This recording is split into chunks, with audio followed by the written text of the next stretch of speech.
ആകാശഗംഗയുടെ അനന്തമായ നീലിമയിൽ കോടിക്കണക്കിന് നക്ഷത്രങ്ങൾക്കിടയിൽ ഒരു വജ്രം പോലെ തിളങ്ങി നിൽക്കുന്ന ഒന്നാണ് സ്പൈക്ക എന്ന് ശാസ്ത്രലോകം വിളിക്കുന്ന നമ്മുടെ ചിത്തിര. ജ്യോതിഷശാസ്ത്രത്തിലെ 27 നക്ഷത്രങ്ങളിൽ 14-മത്തത്. എന്നാൽ കേവലം ഒരു ജ്യോതിഷ അടയാളത്തിനപ്പുറം മനുഷ്യൻ ഇനിയും പൂർണ്ണമായും വായിച്ചു തീർക്കാത്ത ഒരു നിഗൂഢ ഗ്രന്ഥമാണ് ചിത്തിര നക്ഷത്രക്കാർ. എന്താണ് ചിത്തിരയെ ഇത്രമേൽ വ്യത്യസ്തമാക്കുന്നത്? എന്തുകൊണ്ടാണ് ലോകം അവരെ നോക്കി അത്ഭുതപ്പെടുന്നത്? ഈ ചോദ്യങ്ങൾക്കുള്ള ഉത്തരം തേടിയുള്ള യാത്ര തുടങ്ങുന്നത് പ്രപഞ്ചത്തിന്റെ സൃഷ്ടിപരമായ ഊർജത്തിൽ നിന്നാണ്. ദേവശില്പിയായ വിശ്വകർമാവ് അധിപനായ ഈ നക്ഷത്രം സൃഷ്ടിയുടെയും സൗന്ദര്യത്തിന്റെയും പൂർണ്ണതയുടെയും പ്രതീകമാണ്. ഒരു ശില്പി തന്റെ മനസ്സിലെ ഭാവനയെ കല്ലിൽ കൊത്തിയെടുക്കുന്നത് പോലെ സ്വന്തം ജീവിതത്തെ ഓരോ നിമിഷവും മിനുക്കിയെടുക്കുന്നവരാണ് ഇവർ. ചിത്തിര നക്ഷത്രക്കാരെ പുറമേ നോക്കുന്നവർക്ക് അവർ തികഞ്ഞ ആത്മവിശ്വാസമുള്ളവരും എപ്പോഴും പുഞ്ചിരിക്കുന്നവരും എല്ലാ കാര്യങ്ങളിലും കൃത്യത പുലർത്തുന്നവരുമായി തോന്നും. എന്നാൽ ആ തിളക്കമുള്ള മുഖത്തിന് പിന്നിൽ മറ്റാരും അറിയാത്ത ഒരു കടലുണ്ട്. അലതല്ലുന്ന ചിന്തകളുടെയും ആരും കാണാത്ത മുറിവുകളുടെയും ഒരു വലിയ ലോകം. ചിത്തിരയുടെ പ്രതീകമായ മുത്ത് ജനിക്കുന്നത് തന്നെ വേദനയിൽ നിന്നാണെന്ന് നാം വിസ്മരിക്കരുത്. ചിപ്പിക്കുള്ളിൽ കടന്നുകൂടിയ അന്യവസ്തുവിനെ പ്രതിരോധിക്കാൻ ആ ജീവൻ നടത്തുന്ന പോരാട്ടമാണ് ഒടുവിൽ ലോകം ആരാധിക്കുന്ന മുത്തായി മാറുന്നത്. അതുപോലെ തന്നെ ജീവിതത്തിലെ തിരിച്ചടികളെയും അവഗണനകളെയും അതിജീവിച്ച് സ്വന്തം വ്യക്തിത്വത്തെ രൂപപ്പെടുത്തിയെടുക്കുന്നവരാണ് ചിത്തിരക്കാർ. ചിത്തിര നക്ഷത്രത്തിന്റെ വിചിത്രമായ ഒരു പ്രത്യേകത അത് 2 രാശികളിലായി വിഭജിക്കപ്പെട്ടിരിക്കുന്നു എന്നതാണ്.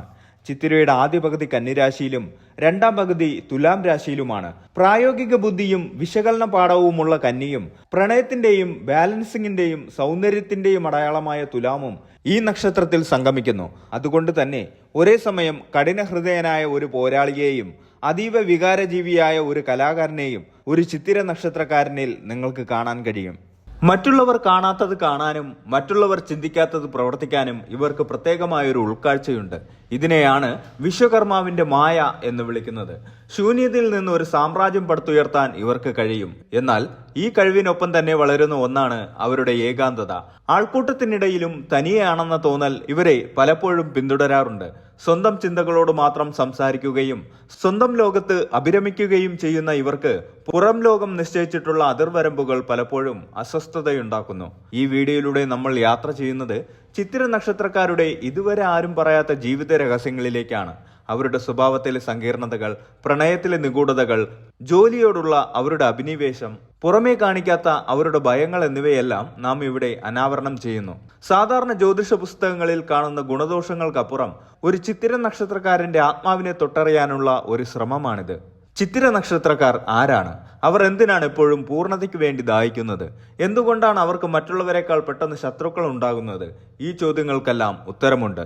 വിശ്വകർമാവിന്റെ ഉളി കല്ലിൽ തട്ടുമ്പോൾ ഉണ്ടാകുന്ന കനൽ തരികൾ പോലെ പ്രകാശിക്കുന്ന ചിത്രക്കാരുടെ ജീവിതകഥ വേദനയുടെയും വിജയത്തിന്റെയും ഒരു മനോഹരമായ ക്യാൻവാസാണ്. ആ ക്യാൻവാസിൽ ഒളിപ്പിച്ചു വെച്ച വർണ്ണങ്ങളെ നമുക്ക് ഓരോന്നായി തിരിച്ചറിയാം.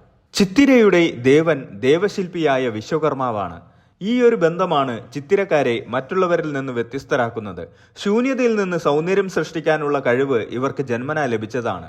വിശ്വകർമാവ് എങ്ങനെയാണോ സ്വർഗലോകവും ആയുധങ്ങളും നിർമ്മിച്ചത്, അതുപോലെ തന്റെ ജീവിതത്തെയും ചുറ്റുപാടിനെയും മനോഹരമായി പണിതെടുക്കാൻ ചിത്തിരക്കാർ ശ്രമിക്കുന്നു. ഒരു ശില്പി കല്ലിനെ ഉടച്ചു വാർക്കുന്നത് പോലെ അവർ സ്വന്തം വ്യക്തിത്വത്തെ നിരന്തരം മിനുക്കിക്കൊണ്ടിരിക്കും. ചിത്തിര എന്ന വാക്കിന്റെ അർത്ഥം തന്നെ തിളക്കമുള്ളതല്ലെങ്കിൽ ചിത്രമെന്നാണ്. ഇവരുടെ ജീവിതം ഒരു ക്യാൻവാസ് പോലെയാണ്. അവിടെ ഓരോ ചലനവും കൃത്യമായ ആസൂത്രണത്തോടെയുള്ള വർണ്ണക്കൂട്ടുകളാണ്. ചിത്തിര നക്ഷത്രത്തിന്റെ അധിപൻ ചൊവ്വയാണ്. ചൊവ്വ നൽകുന്ന ഊർജവും ധൈര്യവും ഇവരിൽ പ്രകടമാണ്. എന്നാൽ ചിത്തിര നക്ഷത്രത്തിന്റെ ഒരു പ്രത്യേകത അത് 2 രാശികളിലായി വ്യാപിച്ചു കിടക്കുന്നു എന്നതാണ്. കന്നി രാശിയിലെ ചിത്തിര, ഇവിടെ ഇവർ ബുദ്ധിമാന്മാരും വിമർശനാത്മകമായി ചിന്തിക്കുന്നവരുമാണ്. കാര്യങ്ങളെ കൃത്യമായി വിശകലനം ചെയ്യാനും കുറ്റമറ്റ രീതിയിൽ നടപ്പിലാക്കാനും ഇവർക്ക് കഴിയും. തുലാമിലെ ചിത്തിര, ഇവിടെ ഇവർ കൂടുതൽ കലാകാരന്മാരും പ്രണയികളും സാമൂഹിക ബന്ധങ്ങൾക്ക് വില നൽകുന്നവരുമാണ്. മറ്റുള്ളവരെ ആകർഷിക്കാനുള്ള അസാമാന്യ കഴിവ് ഇവർക്കുണ്ടാകും. വിശ്വകർമാവിന്റെ നക്ഷത്രമായതുകൊണ്ട് തന്നെ ഇവർക്ക് മായ അല്ലെങ്കിൽ ഇല്യൂഷൻ സൃഷ്ടിക്കാൻ പ്രത്യേകം കഴിവുണ്ട്. സ്വന്തം ദുഃഖങ്ങൾ പുറത്തറിയിക്കാതെ എപ്പോഴും സന്തോഷവാനാണെന്ന് മറ്റുള്ളവരെ വിശ്വസിപ്പിക്കാൻ ഇവർക്ക് സാധിക്കും. ഇവരുടെ യഥാർത്ഥ മനസ്സ് തൊട്ടറിയുക എന്നത് അടുത്ത സുഹൃത്തുക്കൾക്ക് പോലും പ്രയാസകരമാണ്. നിശബ്ദമായ അഹങ്കാരമുണ്ടാകാം. ഇത് മോശമായ അർത്ഥത്തിലല്ല. സ്വന്തം കഴിവിൽ ഇവർക്ക് അമിതമായ വിശ്വാസമുണ്ട്. ആരുടെ മുന്നിലും തലകുനിക്കാൻ ഇവർ ഇഷ്ടപ്പെടില്ല. സഹായം ചോദിക്കുന്നത് ഇവർക്ക് വലിയ ബുദ്ധിമുട്ടുള്ള കാര്യമാണ്. എല്ലാം തനിയെ ചെയ്യണമെന്ന വാശി ഇവർ പലപ്പോഴും മാനസികമായി തളർത്താറുണ്ട്. ചിത്തിര നക്ഷത്രക്കാരുടെ കണ്ണുകൾക്ക് പ്രത്യേകമായൊരു തിളക്കമുണ്ടാകുമെന്ന് പറയപ്പെടുന്നു. വാക്കുകളേക്കാൾ വേഗത്തിൽ കണ്ണുകളിലൂടെ സംവദിക്കാൻ ഇവർക്ക് കഴിയും. ഇവരുടെ നോട്ടത്തിൽ ഒരു ഗാംഭീര്യവും ഒപ്പം ഒരു നിഗൂഢതയും ഒളിഞ്ഞിരിപ്പുണ്ടാകും. പ്രണയത്തിന്റെ കാര്യത്തിൽ ചിത്തിരക്കാർ വളരെ സെലക്റ്റീവാണ്. തനിക്ക് അനുയോജ്യമായ പങ്കാളി എല്ലാ അർത്ഥത്തിലും പൂർണ്ണനായിരിക്കണമെന്ന് ഇവർ ആഗ്രഹിക്കുന്നു. ഈ പെർഫെക്ഷൻ പലപ്പോഴും ബന്ധങ്ങളിൽ വിള്ളലുകൾ വീഴ്ത്താറുണ്ട്. ചിത്തിരക്കാരുടെ പങ്കാളികൾക്ക് അവരെ മനസ്സിലാക്കാൻ പ്രയാസമായിരിക്കും. കാരണം ചിത്തിരക്കാർ എപ്പോഴും ഒരു അകലം പാലിക്കാൻ ഇഷ്ടപ്പെടുന്നവരാണ്. സ്വന്തം ഒരു ലോകം ഇവർക്ക് അത്യാവശ്യമാണ്. അതിലേക്ക് ആരെങ്കിലും ആക്രമിച്ചു കയറുന്നത് ഇവർക്കിഷ്ടമല്ല. എന്നാൽ ഒരിക്കൽ ഒരാളെ സ്നേഹിച്ചു തുടങ്ങിയാൽ അവർക്ക് വേണ്ടി എന്തും ചെയ്യാനുള്ള ഒരു കരുത്തൻ മനസ്സും ഇവർക്കുണ്ട്. എഞ്ചിനീയറിംഗ്, ആർക്കിടെക്ചർ, ഫാഷൻ ഡിസൈനിങ്, കല, നിയമം, ആഭരണ നിർമ്മാണം തുടങ്ങിയ മേഖലകളിൽ ചിത്തിരക്കാർ തിളങ്ങുന്നു. ഒരു സാധാരണ വസ്തുവിനെ എങ്ങനെ മനോഹരമായ ഒരു ഉൽപ്പന്നമാക്കി മാറ്റാമെന്ന് ഇവർക്കറിയാം. നേതൃസ്ഥാനങ്ങളിൽ ഇവർ തിളങ്ങുമെങ്കിലും തനിയെ ജോലി ചെയ്യാനാണ് ഇവർ കൂടുതൽ താല്പര്യപ്പെടുന്നത്. മറ്റുള്ളവരുടെ നിർദ്ദേശങ്ങൾ കേൾക്കുന്നതിനേക്കാൾ സ്വന്തം ബുദ്ധിയിൽ വിരിയുന്ന ആശയങ്ങൾ നടപ്പിലാക്കാനാണ് ഇവർക്കിഷ്ടം. ഭൗതികമായ നേട്ടങ്ങളിൽ താല്പര്യം കാണിക്കുമ്പോഴും ചിത്തിരക്കാരുടെ ഉള്ളിൽ ഒരു ആത്മീയ ദാഹമുണ്ടാകും. നാശത്തിന് ശേഷം പുതിയതൊന്ന് സൃഷ്ടിക്കാനുള്ള കഴിവ് ചിത്തിരക്കാർക്കുണ്ട്. ജീവിതത്തിന്റെ പാതി വഴിയിൽ ഇവർ ആത്മീയതയിലേക്ക് തിരിയാൻ സാധ്യതയുണ്ട്. ബാഹ്യമായ സൗന്ദര്യത്തെക്കാൾ ആന്തരികമായ സത്യം തേടിയുള്ള ഒരു യാത്ര ഇവരുടെ ജീവിതത്തിന്റെ ഭാഗമാണ്. അമിതമായ ആത്മവിശ്വാസം, മറ്റുള്ളവരെ വിമർശിക്കാനുള്ള പ്രവണത, പെട്ടെന്നുള്ള ദേഷ്യം എന്നിവ ചിത്തിരക്കാരുടെ പോരായ്മകളാണ്. കാര്യങ്ങൾ വിചാരിച്ച പോലെ നടന്നില്ലെങ്കിൽ ഇവർ പെട്ടെന്ന് നിരാശരാകും.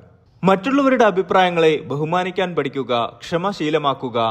പരിഹാര മാർഗങ്ങൾ നോക്കുമ്പോൾ ചിത്തിര നക്ഷത്രക്കാർ പൊതുവെ ചൊവ്വയെ പ്രീതിപ്പെടുത്തുന്ന കർമ്മങ്ങൾ ചെയ്യുന്നത് ഉത്തമമാണ്. ചൊവ്വയുടെ വ്രതം, ഹനുമാൻ സ്വാമി, സുബ്രഹ്മണ്യ സ്വാമി എന്നിവരെ ഭജിക്കുന്നത് നല്ല ഫലങ്ങൾ നൽകും. രത്നങ്ങളിൽ ചുവന്ന പവിഴം ധരിക്കുന്നത് ഇവർക്ക് അനുകൂലമാണ്. കന്നിരാശിയിലുള്ള ചിത്തിരക്കാർ ബുധനെ പ്രീതിപ്പെടുത്താനായി ശ്രീകൃഷ്ണ ഭജനം, വിഷ്ണു സഹസ്രനാമ ജപം എന്നിവ നടത്തുന്നത് നല്ലതാണ്. തുലാം രാശിയിലുള്ളവർ ശുക്രനെ പ്രീതിപ്പെടുത്താനായി മഹാലക്ഷ്മിയെയും ദുർഗയെയും ഭജിക്കുന്നത് ഉത്തമമാണ്. മേടം ലഗ്നക്കാർ ചൊവ്വയുടെ ദോഷഫലങ്ങൾ കുറയ്ക്കാൻ പതിവായി സുബ്രഹ്മണ്യ ക്ഷേത്ര ദർശനം നടത്തുന്നത് വളരെ ഗുണകരമാണ്. ചിത്തിര നക്ഷത്രം എന്നത് ആകാശത്തിലെ വെറുമൊരു വെളിച്ചമല്ല, അത് സ്വയം എരിഞ്ഞു തീരുന്ന ഒരു ദീപമാണ്. ലോകത്തിന് വെളിച്ചം നൽകുമ്പോഴും ആ ദീപത്തിന്റെ ചുവട്ടിൽ ഇരുട്ടുണ്ടാകും. ആ ഇരുട്ടാണ് അവരുടെ ഏകാന്തതയും സംഘർഷവും. വിശ്വകർമാവ് തന്റെ ഉളി കൊണ്ട് കല്ലിനെ ശില്പമാക്കുന്നത് പോലെ കാലം ചിത്തിര നക്ഷത്രക്കാരെ ചെത്തി മിനുക്കിക്കൊണ്ടിരിക്കും. ആ പ്രക്രിയ വേദനാജനകമാണെങ്കിലും അവസാനം രൂപം കൊള്ളുന്നത് അമൂല്യമായ ഒരു കലാരൂപമായിരിക്കും. നിങ്ങളൊരു ചിത്തിര നക്ഷത്രക്കാരനാണെങ്കിൽ, അല്ലെങ്കിൽ അവരെ അറിയുന്നവരാണെങ്കിൽ മനസ്സിലാക്കുക, പുറമേ കാണുന്ന കടുപ്പമേറിയ തോടിനുള്ളിൽ അതിമനോഹരമായ ഒരു മുത്തൊളിഞ്ഞിരിപ്പുണ്ട്. ആ മുത്തിനെ തിരിച്ചറിയാൻ സ്നേഹവും ക്ഷമയും നിറഞ്ഞ ഒരു മനസ്സിന് മാത്രമേ സാധിക്കൂ. ചിത്തിരക്കാരുടെ യാത്ര അവസാനമില്ലാത്തതാണ്. അത് പൂർണ്ണത തേടിയുള്ളതാണ്. ആ യാത്രയിൽ അവർ പലതും നിർമ്മിക്കുന്നു, പലതും തകർക്കുന്നു. ഒടുവിൽ അവർ സ്വയം തിരിച്ചറിയുന്നത് ഒരു ശില്പിയായല്ല, മറിച്ച് പ്രപഞ്ചത്തിലെ ഏറ്റവും മനോഹരമായ ഒരു ശില്പമായാണ്.